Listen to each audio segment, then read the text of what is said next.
Hi everyone. This is my presentation about volunteering with Family Promise of the Palouse.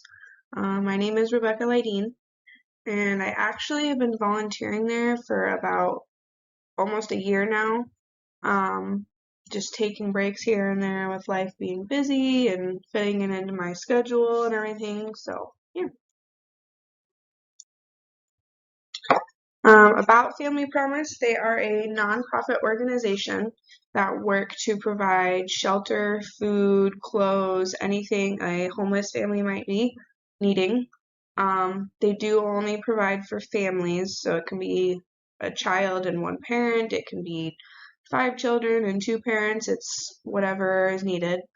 Right now, they are believe because of COVID, they actually pay for hotel rooms for families in need.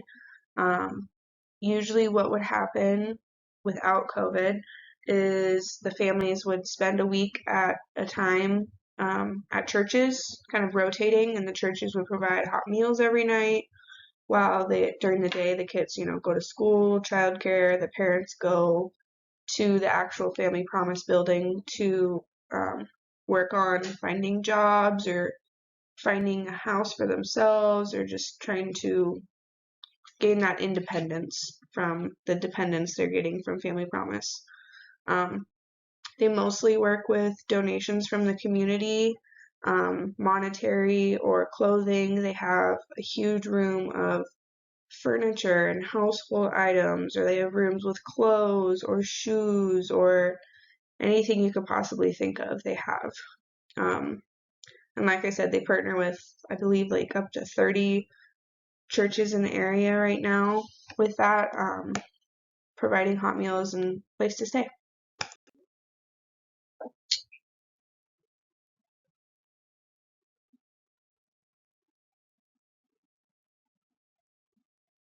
So this is my badge for Family Promise. Because there's people in and out of what they call the day room, they want volunteers to wear badges.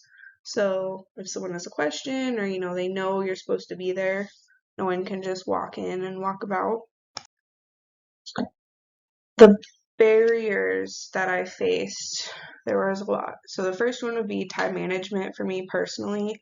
I work full time, I'm enrolled in school full time, I have 2 kids, and I just am a very busy person. So time management was hard for myself because I would have to volunteer an hour here, an hour there, and stuff. So that was hard because you couldn't start a huge project unless it was okay to finish it throughout the week.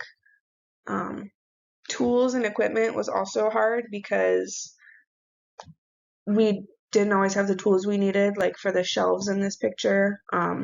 I had to build these shelves, but we couldn't actually have the totes stacked on them after the picture.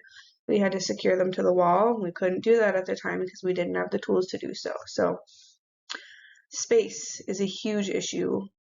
They actually are in a building that used to be a nursing home.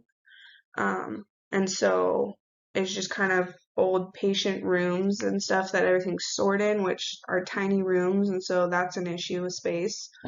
And donations are also an issue, not in the lack of, but there's just so many, and I know that sounds the opposite of what you want, but there's so many. Trying to organize them and divide them into sizes and boys or girls or men's and everything. It's just with this small amount of space, it's hard to organize it all and look pretty and easy to find. My role for this semester was cleaning and organizing a lot of those clothes that you saw in the last picture and all those totes. And this picture is called the winter room, and there was hundreds of scarves that had to be gone through that were donated, as well as trying to size, kids' hats and kids' gloves and coats and all sorts of stuff. And then I also did a project with childcare availability.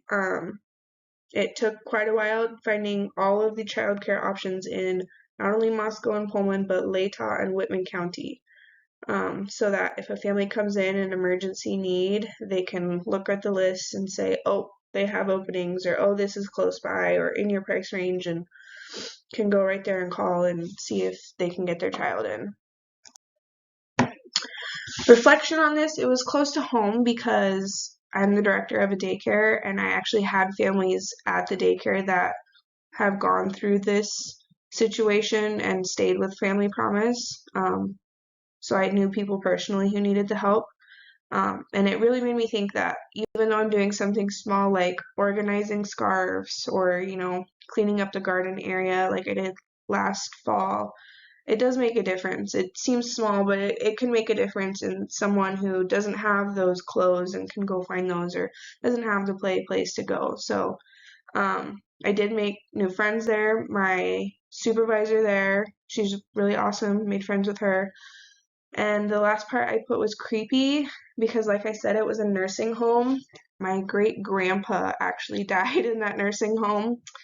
So that is why I included this picture to show the creepy hallway of patient rooms and space I was working with.